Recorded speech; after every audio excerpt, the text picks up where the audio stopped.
जैसे आप सभी लोग मान लीजिए कि सेफ्टी डिप्लोमा आप लोग कर रहे हैं, सेफ्टी से आप लोग अलग अलग सेक्टर से आप लोग डिप्लोमा करते हैं, तो आप लोग जॉब पे जाएंगे, सही बात है। तो एक सेफ्टी ऑफिसर की या एक सेफ्टी प्रोफेशनल की क्या रिस्पॉन्सिबिलिटी होती है? मान लीजिए आपको अपना रोल पता है कि भैया मेरा ये रोल है, मैं सेफ्टी प्रोफेशनल हूँ, चाहे सेफ्टी सुपरवाइजर हूँ, ऑफिसर हूँ, जो भी आप हैं, तो आपको अपना रोल तो पता है, बट रिस्पॉन्सिबिलिटी आपकी क्या होती है, आपकी क्या जिम्मेदारी है? आप एक सेफ्टी ऑफिसर होकर के आप वर्कप्लेस पर क्या करवाएंगे, आप क्या करवाते हैं, इस बात की जानकारी होना आपके लिए बहुत ज्यादा जरूरी होती है। आपको ये जानना बहुत ज्यादा नेसेसरी है। तो इसके बारे में थोड़ी सी चर्चा की जाए। देखिए क्या कह रहा है कि सबसे पहला काम होता है कि कंपनी में हेल्थ एंड सेफ्टी पॉलिसी होती है, ठीक है, उसे लागू करवाना और उसके हिसाब से काम करवाना।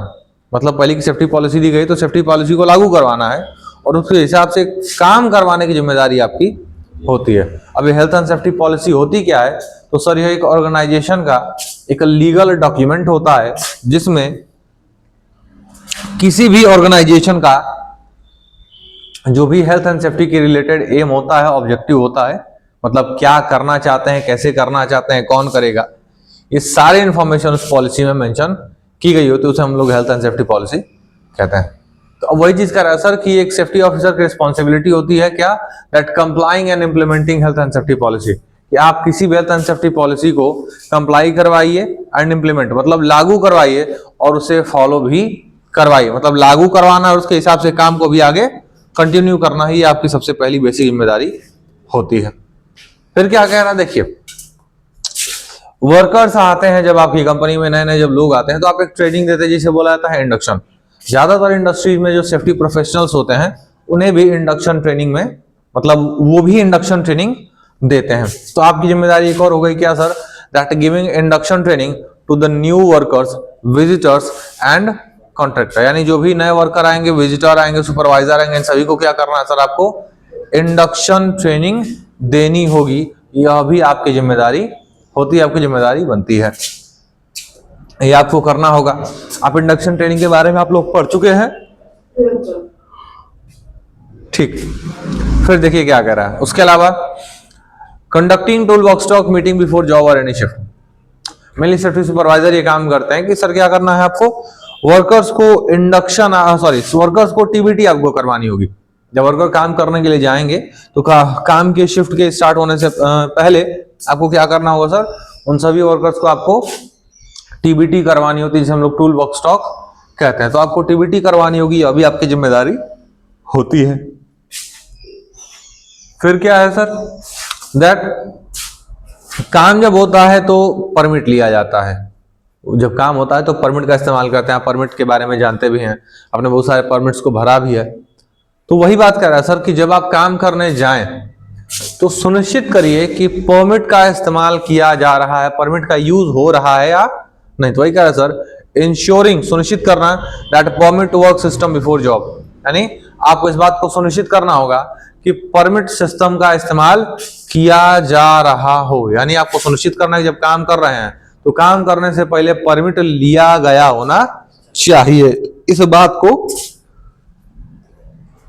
आपको सुनिश्चित करना होता है, आपको सुनिश्चित करना होगा। फिर क्या कह रहे हैं सर? इंश्योर, इस बात को सुनिश्चित करिए that welfare facility at work place. इस बात को एकदम क्लियरली आप सुनिश्चित करिए कि सर जो भी वेलफेयर फैसिलिटीज हैं वो सुटेबल हो, वेल मेंटेन्ड होनी चाहिए। जैसे पीने का पानी हो गया, बाथरूम की फैसिलिटी हो गई, हैंड वॉश स्टेशन हो गए, चेंजिंग रूम हो गया, जो चीजें आप दे रहे हो वो सारा क्या हो सर वहां पर अवेलेबल होना चाहिए, वेल मेंटेन्ड कंडीशन में होना चाहिए। इस बात को आपको सुनिश्चित करना। आप देते नहीं है बट आप उसको चेक करते हैं भैया ये काम करने के लायक है या नहीं, ये ओके है या नहीं। तो वही कह रहा है ensure welfare facility of workplace. फिर देखिए वर्कर्स आएंगे तो उनको ट्रेनिंग की रिक्वायरमेंट होती है, ठीक। बिना ट्रेनिंग के काम करवा सकते हैं आप? रिस्क है सर, एक्सीडेंट के चांसेस जो है सर वो बहुत ज्यादा बढ़ जाएंगे। तो वही कह रहा है sir, provide job related safety training. Workers जो काम करने के लिए जा रहे हैं उन्हें जो भी रिक्वायर्ड ट्रेनिंग होगी, जो भी ट्रेनिंग की रिक्वायरमेंट होगी भैया कि आपको किस प्रकार की ट्रेनिंग चाहिए, अलग अलग काम की अलग अलग ट्रेनिंग है, तो उन्हें उस काम की ट्रेनिंग दिलवाना यह भी आपकी जिम्मेदारी होती है। आपको ध्यान देना है कि कोई भी व्यक्ति जो ट्रेंड न हो उस काम को करने के लिए आगे न आया हो, आगे काम न कर रहा हो, इस बात को आपको ध्यान देना होगा, आपको ध्यान देना होता है। फिर देखिए, आप ऑब्जर्वेशन रिपोर्ट बनाते हैं, आपने पढ़ा था, सही है, आपने पढ़ा है कि ऑब्जर्वेशन रिपोर्ट सर बनाई जाती है। तो ये कह रहा है sir that observing unsafe act and unsafe condition at the work place. Work place पर अनसेफ एक्ट होता है, अनसेफ कंडीशन होता है, इसके बारे में आपने पढ़ा है, सही है कि अनसेफ एक्ट क्या है, अनसेफ कंडीशन क्या, इसके बारे में आप पढ़ चुके हैं। बाकी चैनल पर वीडियोस कुछ पढ़ी हैं, आप उसमें से जा करके देख सकते हो, इसमें अनसेफ एक्ट, अनसेफ कंडीशन को, रूट कॉजेस को प्रॉपर्ली डिफाइन किया गया है। तो अनसेफ एक्ट, अनसेफ कंडीशन, इन सभी चीजों को देखना, ऑब्जर्व करना और taking action to eliminate them, उसे समाप्त करने के लिए, अनसेफ एक्ट, अनसेफ कंडीशन को सुधारने के लिए एक्शन लेना उन पर, यह भी आपकी जिम्मेदारी होती है। आपको प्रॉपर एक्शंस लेने होंगे, अगर गलती हो रही है तो उसे आपको सुधार करवाना होगा, यह भी आपकी जिम्मेदारी होती है। इस बात को आपको ध्यान में रख के चलना चाहिए। फिर देखिए, आपने safety tour, safety inspection, safety survey, safety sampling के बारे में भी आप पढ़ चुके हैं। तो ये सारी चीजें करवाना भी एक सेफ्टी प्रोफेशनल की रिस्पॉन्सिबिलिटी होती है। सेफ्टी इंस्पेक्शन होता है तो उसमें आप होते हैं, जनरली आप इक्विपमेंट वगैरह का इंस्पेक्शन तो आप खुद ही करेंगे, तो वो चीजें करना भी आपकी जिम्मेदारी सर रहेंगी।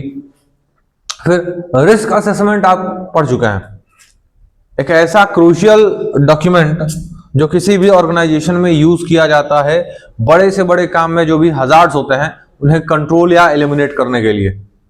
तो ये डॉक्यूमेंट बनवाने में भी आप इसकी हेल्प करते हैं। जो टीम होती है, जो रिस्क असेसर की टीम होती है, उसमें आपको शामिल किया जाता है। तो वही कह रहा sir that carry out risk assessment to provide safe work place and equipment. मतलब रिस्क असेसमेंट करवाते हैं आप, उनकी टीम में आप होते हैं, ताकि जो भी रिस्क जुड़ा हुआ है काम से, आप उस रिस्क का पता लगा पाइए और उसे एलिमिनेट कर पाइए। इस बात को भी, यह करना भी आपकी जिम्मेदारी सर होती है। वर्क प्लेस पर दुर्घटनाएं होती हैं, एक्सीडेंट्स होना, ये चीजें हैं भाई, आप उसको रोक नहीं सकते हो। हाँ, उन्हें कम करने का प्रयास आप कर सकते हैं भाई कि हादसे कम से कम में हो। तो अगर हादसा होता है तो उसकी इन्वेस्टिगेशन भी आपके द्वारा की जाएगी। तो ये sir carry out accident investigation, accident की इन्वेस्टिगेशन करवाना भी सर आपकी रिस्पॉन्सिबिलिटी होती है। आप एक्सीडेंट की इन्वेस्टिगेशन भी करवाएंगे, यह आपकी जिम्मेदारी हो जाएगी। उसके अलावा हादसा हुआ है, एक बात जान लीजिए सर, आपके वर्क प्लेस पर मैनेजर और सुपरवाइजर ऐसे लोग हैं कि अगर वो चाह दें तो वर्क प्लेस पर हुई घटना के बारे में किसी भी व्यक्ति को पता नहीं लगेगा, लेकिन उसका नुकसान है। क्यों? क्योंकि अगर घटना के बारे में पता ही नहीं है तो बचाव कभी सोचेंगे ही नहीं, और जब बचाव सोचेंगे नहीं तो वह घटना दोबारा भी हो सकती है कि हो जाए। तो उसी चीज का सर उस चीज का ध्यान देना भी आपकी जिम्मेदारी है। क्या?